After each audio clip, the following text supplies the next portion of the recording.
എല്ലാവർക്കും ജുറാസ് കൊമേഴ്സിൻ്റെ പുതിയൊരു വീഡിയോയിലേക്ക് സ്വാഗതം. നമ്മുടെ ഓഡിറ്റിംഗ് ആൻഡ് കോർപ്പറേറ്റ് ഗവേണൻസ് സബ്ജക്റ്റിൻ്റെ പാർട്ട് 2 റിവിഷനാണ്. പാർട്ട് 1 ഓൾറെഡി അപ്ലോഡ് ചെയ്തിട്ടുണ്ട്.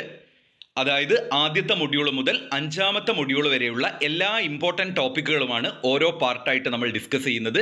ചിലപ്പോൾ ഇതേ ടോപ്പിക് ഓൾറെഡി ഡിസ്കസ് ചെയ്തതായിരിക്കും, എന്നാൽ പോലും നമ്മൾ ആ ഒരു സീക്വൻഷ്യൽ ഓർഡറിൽ മൊഡ്യൂൾ 1 മുതൽ മൊഡ്യൂൾ 5 വരെ ഒരു റാപ്പിഡ് റിവിഷൻ പോലെ നോക്കുകയാണ്. എല്ലാ ടോപ്പിക്കും നമ്മൾ കവർ ചെയ്യും. അതിൽ ഇമ്പോർട്ടൻസ് കൊടുക്കേണ്ട ടോപ്പിക് അതേ രീതിയിൽ തന്നെ ഡീറ്റെയിൽഡ് ആയിട്ട് നമ്മൾ പറഞ്ഞു തരാം. ആദ്യം തന്നെ qualities and qualification of professional auditor. ഇതൊരു എസ് എ ടോപ്പിക്കായിട്ടാണ് ചോദിച്ചു കാണാറ്. ഒരു ഓഡിറ്റർക്ക് വേണ്ട ക്വാളിറ്റീസും അതുപോലെ തന്നെ അദ്ദേഹത്തിന് ഉണ്ടായിരിക്കേണ്ട ക്വാളിഫിക്കേഷനും എന്താണ്. ഇങ്ങനെയൊരു എസ് എ ചോദിച്ചാൽ ഓഡിറ്റിംഗ് എന്താണെന്നും ഓഡിറ്റർ എന്താണെന്നും ആദ്യത്തെ 2 രീതിയിൽ, അതായത് എക്സ്പ്ലനേഷൻ എഴുതുന്നതിന് മുമ്പായിട്ട് ഓഡിറ്ററുടെയും അതുപോലെ തന്നെ ഓഡിറ്റിങ്ങിൻ്റെയും മീനിങ് എഴുതുക. അതിനുശേഷം നമുക്ക് നോക്കാം what are the qualities and qualification of professional auditor. S A category വീഡിയോയിൽ നമ്മൾ ഓൾറെഡി ഡിസ്കസ് ചെയ്തതുകൊണ്ട് ഞാൻ ജസ്റ്റ് ഒന്ന് വായിച്ചു പോകുന്നതേ ഉള്ളൂ. ആദ്യം തന്നെ പ്രൊഫഷണൽ ക്വാളിഫിക്കേഷൻ. ഒരു ഓഡിറ്റർക്ക് 3 രീതിയിലുള്ള ക്വാളിഫിക്കേഷനാണ് ഉണ്ടായിരിക്കേണ്ടത്. പ്രൊഫഷണൽ ക്വാളിഫിക്കേഷനും അതുപോലെ തന്നെ പ്രൊഫഷണൽ ക്വാളിറ്റീസും പേഴ്സണൽ ക്വാളിറ്റീസും. ഈ 3 കാര്യങ്ങളാണ് ഒരു ഓഡിറ്റർക്ക് ഉണ്ടായിരിക്കേണ്ടത്. ആദ്യം തന്നെ പ്രൊഫഷണൽ ക്വാളിഫിക്കേഷൻ. ഓഡിറ്റർക്ക് ഉണ്ടായിരിക്കേണ്ട പ്രൊഫഷണൽ ക്വാളിഫിക്കേഷൻ എന്ന് പറയുന്നത് the auditor must pass chartered accountancy degree conducted by ICAI, institute of chartered accountants in India conduct ചെയ്യുന്ന CA ബിരുദം ഉണ്ടായിരിക്കണം എന്നാണ് ഒന്നാമത്തെ ക്വാളിഫിക്കേഷൻ. അതായത് ഒരു ഓഡിറ്റർക്ക് ഉണ്ടായിരിക്കേണ്ട പ്രൊഫഷണൽ ക്വാളിഫിക്കേഷൻ ഒരേ ഒരു കാര്യമേ ഉള്ളൂ, CA പാസ്സായിരിക്കണം. അതാണ് ഓഡിറ്റർക്ക് വേണ്ട പ്രൊഫഷണൽ ക്വാളിഫിക്കേഷൻ. ഇനി നമുക്ക് നോക്കാം ഓഡിറ്റർക്ക് വേണ്ട പ്രൊഫഷണൽ ക്വാളിറ്റീസ് എന്താണെന്ന്. ഒരുപാട് സബ്ജക്റ്റിൽ നോളജ് ഉണ്ടായിരിക്കണം എന്നുള്ളതാണ് ഓഡിറ്ററുടെ പ്രൊഫഷണൽ ക്വാളിറ്റീസ്. ഓഡിറ്റർക്ക് അക്കൗണ്ടൻസിയിലും മാനേജ്മെൻറ്റ് അക്കൗണ്ടിങ്ങിലും കോസ്റ്റ് അക്കൗണ്ടിങ്ങിലും സ്റ്റാറ്റിസ്റ്റിക്സിലും എക്കണോമിക്സിലും മാത്തമാറ്റിക്സിലും കൊമേഴ്ഷ്യൽ ലോയിലും wealth tax, income tax, industrial management, audit techniques, ഇത്രയും കാര്യത്തിൽ ഡീപ്പായിട്ടുള്ള നോളജ് അല്ലെങ്കിൽ അറിവ് ഉണ്ടായിരിക്കേണ്ട ഒരു ആളാണ് ഓഡിറ്റർ. അപ്പോൾ ഓഡിറ്റർക്ക് ഉണ്ടായിരിക്കേണ്ട പ്രൊഫഷണൽ ക്വാളിഫിക്കേഷൻ എന്ന് പറയുന്നത് ഓഡിറ്റർ CA ഡിഗ്രി പാസ്സായിരിക്കണം. അത് അങ്ങനെ തന്നെ പഠിച്ചു വെച്ചോളൂ. ICAI കണ്ടക്ട് ചെയ്യുന്ന CA ഡിഗ്രി എന്ന് പറഞ്ഞാൽ എന്താണ്? ചാർട്ടേഡ് അക്കൗണ്ടന്റ് ഡിഗ്രി ആണല്ലേ, അത് പാസ്സാവണം എന്നുള്ളതാണ് ഓഡിറ്ററുടെ പ്രൊഫഷണൽ ക്വാളിഫിക്കേഷൻ എന്ന് പറയുന്നത്. ദെൻ പ്രൊഫഷണൽ ക്വാളിറ്റീസ് എന്തൊക്കെയാണ്? ഒരുപാട് സബ്ജക്റ്റിൽ നോളജ് ഉണ്ടായിരിക്കണം. ഓഡിറ്റർക്ക് അക്കൗണ്ടിങ്ങിൻ്റെ തിയറി അറിഞ്ഞിരിക്കണം, ഓഡിറ്റർ അക്കൗണ്ടിങ്ങിൻ്റെ പ്രാക്ടിക്കൽ അറിഞ്ഞിരിക്കണം, മാനേജ്മെൻറ്റ് അക്കൗണ്ടിങ്ങിനെ കുറിച്ച് നോളജ് ഉണ്ടായിരിക്കണം, കോസ്റ്റ് അക്കൗണ്ടിങ്ങിനെ കുറിച്ച് നോളജ് ഉണ്ടായിരിക്കണം, സ്റ്റാറ്റിസ്റ്റിക്സിനെ കുറിച്ചും എക്കണോമിക്സിനെ കുറിച്ചും മാത്തമാറ്റിക്സിനെ കുറിച്ചും നോളജ് ഉള്ള ആളായിരിക്കണം ഓഡിറ്റർ. Wealth tax, sales tax, income tax, ഇതിൽ നോളജ് ഉള്ള ആളായിരിക്കണം. ബിസിനസ് ലോ അല്ലെങ്കിൽ കൊമേഴ്ഷ്യൽ ലോയിൽ നോളജ് ഉള്ള ആളായിരിക്കണം ഓഡിറ്റർ. അതുപോലെ തന്നെ ഓഡിറ്റ് ടെക്നിക്സ് അറിഞ്ഞിരിക്കുന്ന ആളായിരിക്കണം ഓഡിറ്റർ. അതുപോലെ ഇൻഡസ്ട്രിയൽ മാനേജ്മെന്റിലും നോളജ് ഉള്ള ആളായിരിക്കണം ഓഡിറ്റർ. ഇതൊക്കെയാണ് ഓഡിറ്റർക്ക് വേണ്ട പ്രൊഫഷണൽ ക്വാളിറ്റീസ്. പ്രൊഫഷണൽ ക്വാളിറ്റീസിന് നിങ്ങൾ എക്സ്പ്ലനേഷൻ എഴുതേണ്ടതാണ്.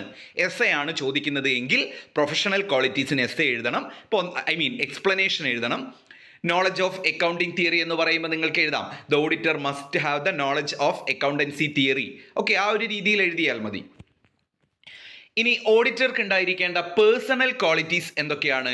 ഹോണസ്റ്റി. ഓഡിറ്റർ സത്യസന്ധനായിരിക്കണം. ഹോണസ്റ്റി, അതായത് ഓഡിറ്റർ എന്ന് പറയുന്ന വ്യക്തി മറ്റൊരു സ്ഥാപനത്തിൽ പോയി ആ സ്ഥാപനത്തിലെ ബുക്സ് ഓഫ് അക്കൗണ്ട്സുകളെല്ലാം തന്നെ ഡീറ്റെയിൽഡ് ആയിട്ട് അല്ലെങ്കിൽ ഇൻഡെപ്ത് ആയിട്ട് വെരിഫൈ ചെയ്യുകയാണ്. അതുകൊണ്ട് തന്നെ അവിടെ കള്ളത്തരങ്ങളൊന്നും കാണിക്കാൻ പാടില്ല. ഓഡിറ്റർ എപ്പോഴും സത്യസന്ധതയുള്ള ആളായിരിക്കണം.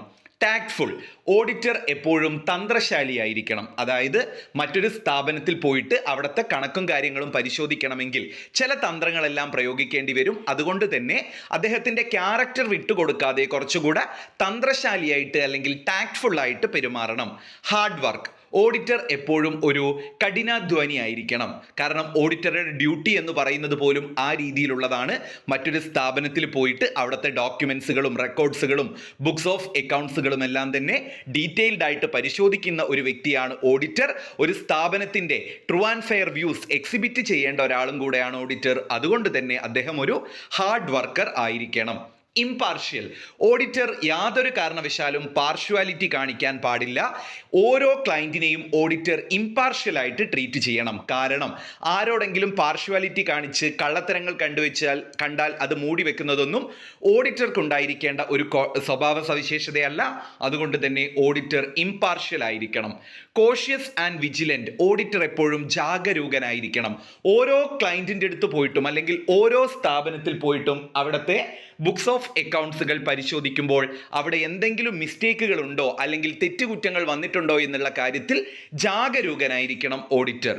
ഇൻക്വിസിറ്റീവ്. ഓഡിറ്ററുടെ മറ്റൊരു പ്രത്യേകതയാണ് ഇൻക്വിസിറ്റീവ്. അതായത് ഒരു ഓഡിറ്റർ എപ്പോഴും ഒരു അന്വേഷണാത്മക ബുദ്ധിയോടുകൂടിയാണ് തൻ്റെ വർക്കിനെ സമീപിക്കേണ്ടത്. Then courage and ability. ഓഡിറ്റർക്ക് ബുക്സ് ഓഫ് അക്കൗണ്ട്സുകളും ഡോക്യുമെൻസുകളും എല്ലാം ആക്സസ് ചെയ്യാനുള്ള റൈറ്റ് ഉണ്ട്. അതുകൊണ്ട് തന്നെ അതെല്ലാം കറേജോടുകൂടി, ധൈര്യത്തോടുകൂടി, അല്ലെങ്കിൽ അതിനുള്ള എബിലിറ്റി ഉണ്ടായിരിക്കണം അതെല്ലാം ചോദിക്കാൻ. Good communication. നല്ല രീതിയിൽ ആശയവിനിമയം നടത്തുന്ന ഒരാളായിരിക്കണം ഓഡിറ്റർ. Common sense. ഓഡിറ്റർ എന്ന് പറഞ്ഞാൽ പോരാ, എല്ലാ വ്യക്തിക്കും എന്തുണ്ടായിരിക്കണം? കോമൺ സെൻസ് ഉണ്ടായിരിക്കണം.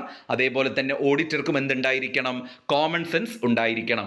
മെത്തോഡിക്കൽ. കാര്യങ്ങൾ കൃത്യമായി സിസ്റ്റമാറ്റിക് ആയിട്ട് ചെയ്യാൻ കഴിവുള്ള ആളായിരിക്കണം ഓഡിറ്റർ. Ability to maintain secret. മറ്റൊരു സ്ഥാപനത്തിൽ പോയി അവിടെ ഓഡിറ്റ് ചെയ്യുമ്പോൾ അവിടുത്തെ എല്ലാ സീക്രട്ടുകളും അല്ലെങ്കിൽ അവിടുത്തെ എല്ലാ കാര്യങ്ങളും രഹസ്യമായി മെയിൻറ്റെയിൻ ചെയ്യാനുള്ള കഴിവ് ഓഡിറ്റർക്ക് ഉണ്ടായിരിക്കണം. Ability to trace out facts and figures. ആ ഒരു സ്ഥാപനത്തിലെ ഫാക്റ്റുകളും ഫിഗറുകളും കൃത്യമായ രീതിയിൽ ട്രേസ് ചെയ്യാൻ പറ്റുന്നയാളായിരിക്കണം ഓഡിറ്റർ. അപ്പം നമ്മൾ വലിയൊരു എസ്സേ പഠിച്ചു. ഓഡിറ്റർക്ക് ഉണ്ടായിരിക്കേണ്ട ക്വാളിറ്റീസ് ആൻഡ് ക്വാളിഫിക്കേഷൻ ആണ്. ആദ്യം നമ്മൾ പ്രൊഫഷണൽ ക്വാളിഫിക്കേഷൻ ഒന്ന് പറഞ്ഞു നോക്കൂ എല്ലാവരും. കൃത്യമായിട്ട് ഈ ഒരു ടോപ്പിക് നിങ്ങൾക്ക് ഈ ഒരു വീഡിയോ കണ്ടു കഴിഞ്ഞാൽ പഠിച്ചെടുക്കാൻ പറ്റും. കാരണം വളരെ സിമ്പിളാണ്. വളരെ എളുപ്പത്തിൽ നിങ്ങൾക്ക് 10 മാർക്കിൽ 10 മാർക്കും സ്കോർ ചെയ്യാൻ പറ്റുന്ന ഒരു ഏരിയ ആണിത്. അപ്പോൾ ഓഡിറ്റർക്ക് ആദ്യം പ്രൊഫഷണൽ ക്വാളിഫിക്കേഷൻ എന്ന് പറയുന്നത് ഓഡിറ്റർ ICAI കണ്ടക്ട് ചെയ്യുന്ന CA ഡിഗ്രി പാസ്സാവണം. പഠിച്ചല്ലോ, ICAI കണ്ടക്ട് ചെയ്യുന്ന CA ഡിഗ്രി പാസ്സാവണം. അതാണ് professional qualification. Auditor must pass chartered accountancy degree conducted by ICAI. പിന്നെ ഓഡിറ്റർക്ക് ഉണ്ടായിരിക്കേണ്ട പ്രൊഫഷണൽ ക്വാളിറ്റീസ് എന്തൊക്കെയായിരുന്നു? കുറേ സബ്ജക്റ്റിൽ നോളജ് ഉണ്ടാവണം അല്ലേ? ഏതൊക്കെ സബ്ജക്റ്റ്? ഒരു 6 സബ്ജക്റ്റ് എങ്കിലും ഓർത്ത് വെച്ചേ. അക്കൗണ്ടൻസി ഉണ്ട്, കോസ്റ്റ് അക്കൗണ്ടിങ് ഉണ്ട്, മാനേജ്മെന്റ് അക്കൗണ്ടിങ് ഉണ്ട്, എക്കണോമിക്സ് ഉണ്ട്, സ്റ്റാറ്റിസ്റ്റിക്സ് ഉണ്ട്, മാത്തമാറ്റിക്സ് ഉണ്ട്, അതുപോലെ തന്നെ കൊമേഴ്ഷ്യൽ ലോ ഉണ്ട്, ഇൻഡസ്ട്രിയൽ മാനേജ്മെന്റ് ഉണ്ട്. അത്തരം സബ്ജക്റ്റിലെല്ലാം തന്നെ ഓഡിറ്റർക്ക് നോളജ് ഉണ്ടായിരിക്കണം. പിന്നെ ഓഡിറ്റർക്ക് വേണ്ട ജനറൽ ക്വാളിറ്റീസ് അല്ലെങ്കിൽ പേഴ്സണൽ ക്വാളിറ്റീസ് എന്തൊക്കെയാണ്? Honesty, tactful, hard work, impartial, cautious, vigilant, inquisitive, courage, ability, good communication, common sense, മെത്തോഡിക്കൽ, maintain secrets, trace out fact and figures. ഇതിലും ഒരു 6-7 എണ്ണം പഠിച്ചു വെക്കുക. അപ്പം നമ്മൾ ആ ഒരു ടോപ്പിക്ക് പഠിച്ചു കഴിഞ്ഞു. ഇനി എല്ലാവരും വീഡിയോ പോസ് ചെയ്തിട്ട് ഒരൊറ്റ തവണ ഒന്ന് പറഞ്ഞു നോക്കൂ.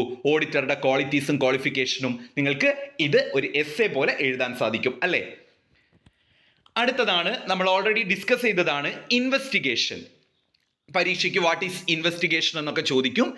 Investigation is the detailed examination of books of accounts and financial position of the business. Investigation ചോദിച്ചാൽ ഓഡിറ്റിങ്ങിന്റെ മീനിങ് തന്നെ എഴുതിയാൽ മതി.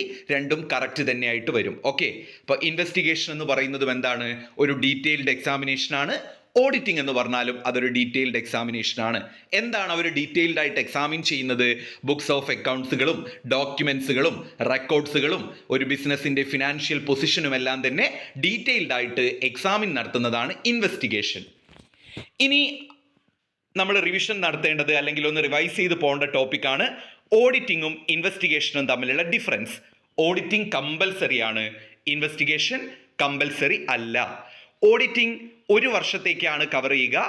ഇൻവെസ്റ്റിഗേഷൻ 3 മുതൽ 7 വർഷത്തെ കാര്യങ്ങൾ കവർ ചെയ്യും. ഓഡിറ്റിംഗ് റൊട്ടീനാണ്, ഓരോ വർഷാന്ത്യത്തിലും ചെയ്യും. ഇൻവെസ്റ്റിഗേഷൻ സ്പെസിഫിക് ആണ്, ആവശ്യമുള്ള സമയത്ത് മാത്രമേ ഇൻവെസ്റ്റിഗേഷൻ നടത്തുകയുള്ളൂ. ഓഡിറ്റിംഗ് കണ്ടക്ട് ചെയ്യുന്ന വ്യക്തി ഓഡിറ്ററാണ്, ഇൻവെസ്റ്റിഗേഷൻ കണ്ടക്ട് ചെയ്യുന്ന വ്യക്തി ഇൻവെസ്റ്റിഗേറ്റർ ആണ്. ഓഡിറ്റർ ചാർട്ടേഡ് അക്കൗണ്ടന്റ് ആയിരിക്കണം. ഇൻവെസ്റ്റിഗേഷന് അത്ര ക്വാളിഫിക്കേഷൻ പറയുന്നില്ല. ഓഡിറ്റിംഗ് റിപ്പോർട്ട് സബ്മിറ്റ് ചെയ്യേണ്ടത് മാനേജ്മെന്റിനാണ്. ഇൻവെസ്റ്റിഗേഷൻ റിപ്പോർട്ട് സബ്മിറ്റ് ചെയ്യേണ്ടത് ആരാണോ ഇൻവെസ്റ്റിഗേറ്ററെ അപ്പോയിന്റ് ചെയ്തത് അയാൾക്കാണ്. അടുത്തതാണ് ഓഡിറ്റ് അഷൂറൻസ്. 2 മാർക്കിന് ചോദിക്കാൻ സാധ്യതയുള്ള ഒരു ക്വസ്റ്റ്യൻ ആണ്. What is audit assurance?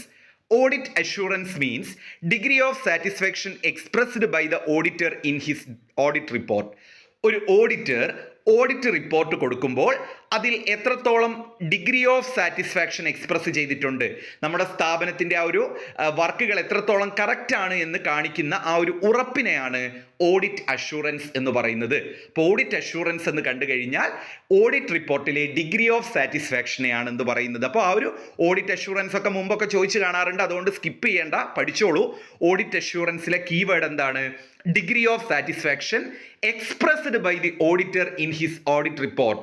ഒരു ഓഡിറ്റർ അദ്ദേഹത്തിൻ്റെ ഓഡിറ്റ് റിപ്പോർട്ടിൽ എക്സ്പ്രസ് ചെയ്യുന്ന ഡിഗ്രി ഓഫ് സാറ്റിസ്ഫാക്ഷനെയാണ് ഓഡിറ്റ് അഷുറൻസ് എന്ന് പറയുന്നത്. അപ്പോൾ audit assurance means degree of satisfaction expressed by the auditor in audit report. Audit റിപ്പോർട്ടിൽ ഓഡിറ്റർ എക്സ്പ്രസ് ചെയ്യുന്ന ആ ഒരു ഡിഗ്രി ഓഫ് സാറ്റിസ്ഫാക്ഷനെയാണ് ഓഡിറ്റ് അഷുറൻസ് എന്ന് പറയുന്നത്. ഇപ്പോൾ ഓഡിറ്റ് അഷുറൻസ് എന്ന് പറഞ്ഞാൽ ഓർത്ത് വെക്കുക, അതൊരു ഡിഗ്രി ഓഫ് സാറ്റിസ്ഫാക്ഷൻ ആണ് ആര്? ഓഡിറ്റർ എൻഷുവർ ചെയ്യുന്ന. അടുത്തതാണ് audit standards. It means measurement of quality audit performed by an auditor. It includes rules, principles, models. Audit standard എന്ന് പറഞ്ഞാൽ നിയമങ്ങളും കൺസെപ്റ്റുകളും മോഡൽസുകളും പ്രിൻസിപ്പിൾസും എല്ലാം ഉൾപ്പെട്ടതാണ്. അപ്പോൾ ഓഡിറ്റ് സ്റ്റാൻഡേർഡ് എന്ന് പറയുമ്പോൾ റൂൾസ്, മോഡൽസ്, പ്രിൻസിപ്പിൾസ് എന്ന് ഓർത്ത് വെക്കുക. അതുപോലെ തന്നെ it means measurement of quality of audit performed by an auditor. ഒരു ഓഡിറ്റർ പെർഫോം ചെയ്ത ഓഡിറ്റിങ്ങിൻ്റെ ക്വാളിറ്റീനെ മെഷർ ചെയ്യുന്നതിനെയാണ് ഓഡിറ്റ് സ്റ്റാൻഡേർഡ്. അപ്പോൾ ആ ഒരു ഓഡിറ്റർ എല്ലാ നിയമങ്ങളും പ്രിൻസിപ്പിൾസുകളും തത്വങ്ങളും മോഡൽസുകളും എല്ലാം ഫോളോ ചെയ്തുകൊണ്ടായിരിക്കണം ഓഡിറ്റിംഗ് നടത്തേണ്ടത്. അതിനെയാണ് ഓഡിറ്റ് സ്റ്റാൻഡേർഡ്സ് എന്ന് പറയുന്നത്. ഇനി ജനറൽ ഓഡിറ്റിംഗ് സ്റ്റാൻഡേർഡ്സ് ഒക്കെ ചോദിക്കാം ചിലപ്പം. പേഴ്സണൽ സ്റ്റാൻഡേർഡുമുണ്ട്, ഫീൽഡ് വർക്ക് സ്റ്റാൻഡേർഡുമുണ്ട്, അതുപോലെ തന്നെ ഓഡിറ്റ് റിപ്പോർട്ട് സ്റ്റാൻഡേർഡുമുണ്ട്. അപ്പോൾ ഒരു ഓഡിറ്റിങ്ങിന് ഉണ്ടായിരിക്കേണ്ട പേഴ്സണൽ സ്റ്റാൻഡേർഡ് ടെക്നിക്കൽ ട്രെയിനിങ് ഉണ്ടായിരിക്കണം, എക്സ്പീരിയൻസ് ഉണ്ടായിരിക്കണം, independence in mental attitude, professional care ആണ്. ഫീൽഡ് വർക്കിൽ ഉണ്ടായിരിക്കേണ്ടത് കൃത്യമായ പ്ലാനിംഗ് ഉണ്ടായിരിക്കണം, സൂപ്പർവിഷൻ ഉണ്ടായിരിക്കണം, ഇന്റേണൽ കൺട്രോൾ ഉണ്ടായിരിക്കണം, എവിഡൻസ് ഉണ്ടായിരിക്കണം. അപ്പോൾ ഓഡിറ്റർക്ക് 3 രീതിയിലുള്ള സ്റ്റാൻഡേർഡുകളാണ്. ഓഡിറ്റ് സ്റ്റാൻഡേർഡ് എന്ന് പറഞ്ഞാൽ എന്താണ്? റൂൾസും കൺസെപ്റ്റും മോഡൽസും പ്രിൻസിപ്പിൾസും എല്ലാം അടങ്ങിയിട്ടുള്ള ഒരു ഓഡിറ്റിങ്ങിൻ്റെ ആ ഒരു സ്റ്റാൻഡേർഡിനെ അല്ലെങ്കിൽ ആ ഒരു ക്വാളിറ്റീനെയാണ്, ഇപ്പോൾ ഓഡിറ്റിങ്ങിൻ്റെ ക്വാളിറ്റീനെയാണ് നമ്മൾ എന്ത് പറയുന്നത്? സ്റ്റാൻഡേർഡ്. അപ്പോൾ ജനറൽ ഓഡിറ്റിംഗ് സ്റ്റാൻഡേർഡിൽ പേഴ്സണൽ സ്റ്റാൻഡേർഡ്സ് ഉണ്ട്. അത് ഏതൊക്കെയാണ്?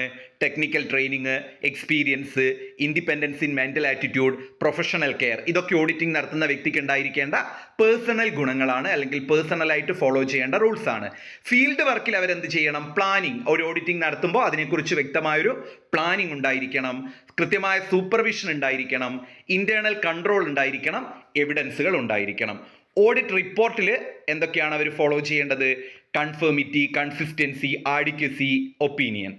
ഇനി ഓഡിറ്റിങ്ങിൻ്റെ ബേസിക് പ്രിൻസിപ്പിൾസ്. ഇതും ചോദിക്കാൻ വരെ സാധ്യതയുള്ള ഏരിയ ആണ്.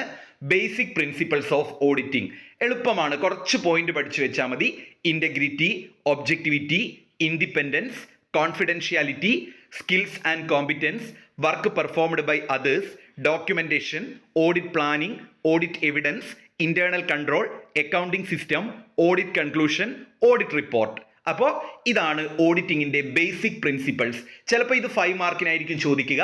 What are the basic principles of auditing? അപ്പോൾ ആദ്യം നിങ്ങൾ ഓഡിറ്റിംഗ് എന്താണെന്ന് എഴുതിയിട്ട് 5 മാർക്കാണെങ്കിൽ ഒരു 6 പോയിന്റെങ്കിലും ഉണ്ടായിരിക്കണം, അല്ലേ? അപ്പോൾ നിങ്ങൾക്ക് ഇതിൽ ഇൻറ്റഗ്രിറ്റിയും ഒബ്ജക്ടിവിറ്റിയും ഓർത്തു വെക്കാലോ. ഇനി അതും പഠിക്കാൻ പറ്റാത്തവരാണെങ്കിൽ audit planning, audit evidence, accounting system, audit conclusion, audit reporting. Audit planning, audit evidence, audit conclusion, audit report, accounting system. അങ്ങനെ ഒരു 5 പോയിന്റെങ്കിലും ഒരു പ്രാവശ്യം ഓർത്തു വെച്ച് കഴിഞ്ഞാൽ നിങ്ങൾക്ക് ബേസിക് പ്രിൻസിപ്പിൾസ് ഓഫ് ഓഡിറ്റിംഗ് എഴുതാൻ പറ്റും. അടുത്തതാണ് general principles of auditing. Basic principle തന്നെ എഴുതിയാലും വലിയ തെറ്റൊന്നുമില്ല. ജനറൽ പ്രിൻസിപ്പിൾ സെപ്പറേറ്റ് പഠിക്കണം എന്നില്ല. അടുത്ത ഏരിയ ആണ് ഓഡിറ്റ് ടെക്നിക്സ്. ഓഡിറ്റ് ടെക്നിക്സ് ചോദിക്കും. ഓഡിറ്റ് ടെക്നിക്സ് എന്ന് പറഞ്ഞു കഴിഞ്ഞാൽ it means the devices, techniques or methods of conducting an audit. ഒരു ഓഡിറ്റിംഗ് നടത്താൻ വേണ്ടിയിട്ട് ഉപയോഗിക്കുന്ന വിവിധ തരത്തിലുള്ള മെത്തേഡുകളെയാണ് അല്ലെങ്കിൽ വിവിധ ടെക്നിക്കുകളെയാണ് നമ്മൾ എന്ത് പറയുന്നത്? ഓഡിറ്റ് ടെക്നിക് എന്ന് പറയുന്നത്. അതായത് ഓഡിറ്റ് കണ്ടക്ട് ചെയ്യാൻ വേണ്ടിയിട്ട് ഒരു ഓഡിറ്റർ ഉപയോഗിക്കുന്ന വിവിധ തരത്തിലുള്ള മെത്തേഡുകളെയാണ് ഓഡിറ്റ് ടെക്നിക്. ഇപ്പോൾ ഓഡിറ്റ് ടെക്നിക്ക് എന്താണെന്ന് 2 മാർക്കിന് ചോദിക്കും. വിവിധ തരത്തിലുള്ള ഓഡിറ്റ് ടെക്നിക്കുകൾ ഏതൊക്കെയാണ് എന്നുള്ളത് എസ്സേ ആയിട്ടും ചോദിക്കാൻ സാധ്യതയുണ്ട്. അപ്പോൾ നമ്മൾ ഓഡിറ്റ് ടെക്നിക് എന്താണെന്ന് നമുക്ക് നോക്കാം. ഇറ്റ് മീൻസ് ദി ഡിവൈസ്, ഇതെന്തായാലും പഠിച്ചു വെച്ചോളൂ. It means the devices, techniques or methods for conducting an audit. ഒരു ഓഡിറ്റ് കണ്ടക്ട് ചെയ്യാൻ വേണ്ടിയിട്ട് ഉപയോഗിക്കുന്ന മെത്തേഡ്സ്, ഡിവൈസസ്, ടെക്നിക്സ്, അതായത് ആരുപയോഗിക്കുന്ന, ഓഡിറ്റർ ഉപയോഗിക്കുന്ന ഒരു ടെക്നിക്കാണ് ഓഡിറ്റ് ടെക്നിക്സ്. അതിൽ പ്രധാനപ്പെട്ട ഓഡിറ്റ് ടെക്നിക്കുകളാണ് vouching, confirmation, reconciliation, test checking, physical examination, scanning, verification, enquiry, observation, footing, flow charting, documentary examination, extension verification, analysis of financial statement. ഇത് മക്കളെ നല്ലോണം പഠിച്ചു വെച്ച് എസ്സേ ചോദിക്കാൻ സാധ്യതയുണ്ട്. വൗച്ചിങ് എന്ന് പറഞ്ഞാൽ എന്താണ്? Careful examination of the original documentary evidences relating to the recording of transaction, അല്ലെ? ഇൻവോയ്സും റെസീപ്റ്റും സ്റ്റേറ്റ്മെന്റും മിനിറ്റ്സുകളും കോൺട്രാക്റ്റുകളും വെരിഫൈ ചെയ്യുന്നതിനെയാണ് വൗച്ചിങ് എന്ന് പറയുന്നത്. കൺഫർമേഷൻ എന്ന് പറഞ്ഞാൽ എന്താണ്? അതായത് ഒരു ട്രാൻസാക്ഷന്റെ ഓതന്റിസിറ്റിയും വാലിഡിറ്റിയും ആക്യുറസിയും കൺഫേം ചെയ്യുക എന്നുള്ളത് ആരുടെ ഡ്യൂട്ടിയാണ്? ഓഡിറ്ററുടെ ഡ്യൂട്ടിയാണ്. ദെൻ മൂന്നാമത്തത് റീകൺസിലേഷൻ. റീകൺസിലേഷൻ എന്ന് പറഞ്ഞു കഴിഞ്ഞാൽ എന്താ? Causes of difference between 2 figures. ബിസിനസ്സിൽ ഉണ്ടായിട്ടുള്ള 2 ഫിഗേഴ്സിൽ എന്തെങ്കിലും ഡിഫറൻസ് വന്നിട്ടുണ്ടെങ്കിൽ അതിന്റെ കാരണം കണ്ടെത്തുന്നതാണ് റീകൺസിലേഷൻ. അടുത്തത് ടെസ്റ്റ് ചെക്കിംഗ് ആണ്. എന്താണ് ടെസ്റ്റ് ചെക്കിംഗ്? ഒരു ലാർജ് ബിസിനസ് ഒക്കെ ആവുമ്പോൾ എല്ലാ ട്രാൻസാക്ഷനും ചെക്ക് ചെയ്യാൻ ബുദ്ധിമുട്ടുണ്ടാവും. അപ്പോൾ അതിന് കുറച്ച് സാമ്പിൾ എടുത്തുകൊണ്ട് ചെക്ക് ചെയ്യുന്നു. ഫിസിക്കൽ എക്സാമിനേഷൻ ഉണ്ട്. എല്ലാം ഞാൻ ഡീറ്റെയിൽഡ് ആയിട്ട് പറയുന്നില്ല, ഇതൊന്ന് നല്ല രീതിയിൽ പഠിച്ചു വെക്കുക. അപ്പോൾ നമ്മൾ ഇന്നത്തെ റിവിഷനിൽ പാർട്ട് 2 എന്തൊക്കെ കാര്യങ്ങളാണ് പഠിച്ചത്? ഓഡിറ്ററുടെ ക്വാളിറ്റീസും ക്വാളിഫിക്കേഷനുമാണ് വേണ്ടത്. പിന്നെ നമുക്ക് ആ മൊഡ്യൂളിൽ നിന്ന് വേണ്ട കാര്യം എന്താണ്? ഇൻവെസ്റ്റിഗേഷന്റെ മീനിങ്ങും ഇൻവെസ്റ്റിഗേഷനും ഓഡിറ്റിങ്ങും തമ്മിലുള്ള ഡിഫറൻസ്. പിന്നെ നമ്മൾ എന്താ പഠിച്ചത്? ഓഡിറ്റിംഗ് സ്റ്റാൻഡേർഡും ഓഡിറ്റിംഗ് അഷുറൻസും. അതിനുശേഷം ഓഡിറ്റിങ്ങിന്റെ പ്രിൻസിപ്പിൾസ്, അതുപോലെ ഓഡിറ്റ് ടെക്നിക്സ്. ഇത്രയും കാര്യങ്ങൾ നമ്മൾ പഠിച്ചു. നിങ്ങൾക്ക് ഇത്തരത്തിലുള്ള ഒരു റാപ്പിഡ് റിവിഷൻ യൂസ്ഫുൾ ആവുന്നുണ്ടെങ്കിൽ തീർച്ചയായിട്ടും നിങ്ങൾ കമന്റ് ചെയ്യുക. അതിനനുസരിച്ച് അടുത്ത പാർട്ട് നമ്മൾ വിടുന്നതായിരിക്കും. താങ്ക്